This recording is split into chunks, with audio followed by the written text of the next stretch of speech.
સુરતમાંથી શંકાસ્પદ બાંગ્લાદેશી પકડાયા છે। 75 જેટલા શંકાસ્પદ બાંગ્લાદેશીઓની અટકાયત કરાઈ છે।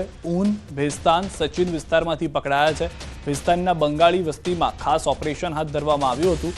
તમામના ડોક્યુમેન્ટ વેરીફાઈ કરવામાં આવ્યા। સુરત શહેરમાં હજી પણ અનેક બાંગ્લાદેશી હોવાની આશંકા છે। દ્રશ્યોમાં પણ આપ જોઈ રહ્યા છો 75 જેટલા જે શંકાસ્પદ બાંગ્લાદેશીઓ છે તમામની અટકાયત કરી પોલીસ વેનમાં લઈ જવામાં આવ્યા છે। ક્યાંથી કેવી રીતે આવ્યા, કયા કયા વિસ્તારની અંદર તેઓ એક્ટિવ હતા, શું કાર્ય કરતા હતા, કોને અહીંયા પનાહ આપી હતી, એ તમામ મુદ્દાને લઈને તપાસ કરવામાં આવી રહી છે, જેમાં મહિલાઓ પણ સામેલ હોવાનું દ્રશ્યોની અંદરથી જોવા મળી રહ્યું છે।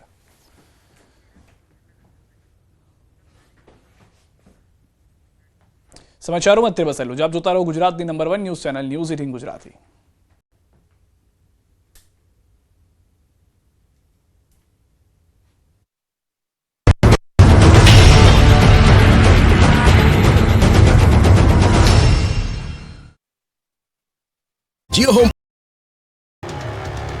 સુરતના મોટા વરાછા વિસ્તારમાં ગુરુકૃપા ફાર્મ હાઉસ ખાતે કથિરિયા પરિવારનો સ્નેહ મિલન કાર્યક્રમ યોજાયો, જેમાં ગોંડલની ઘટનાને લઈને ગણેશ જાડેજાને પડકાર ફેંકાયો હતો।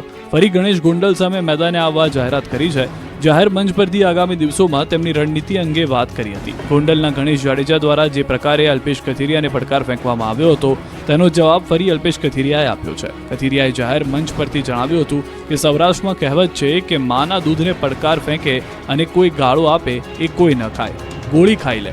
ગોંડલમાં મજા પડે ત્યારે ફરવા જઈશું। હવે ગાડીઓમાં નુકસાન તો શું, એક કાર્યકરનો કોલર પણ પકડી ન શકે એવી તૈયારી હશે।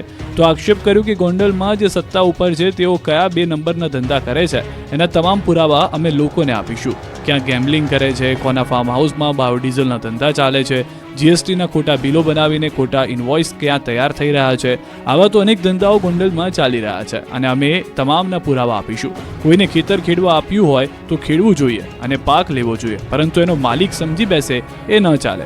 રાજા રજવાડાઓએ બધું 1949માં મૂકી દીધું છે। હવે અહીં કોઈની જાગીર નથી અને કોઈ પોતાની જાગીર સમજતા હોય તો તેમણે જાણી લેવું જોઈએ કે અનેક લોકો તેને પડકારવા માટે સામે આવશે।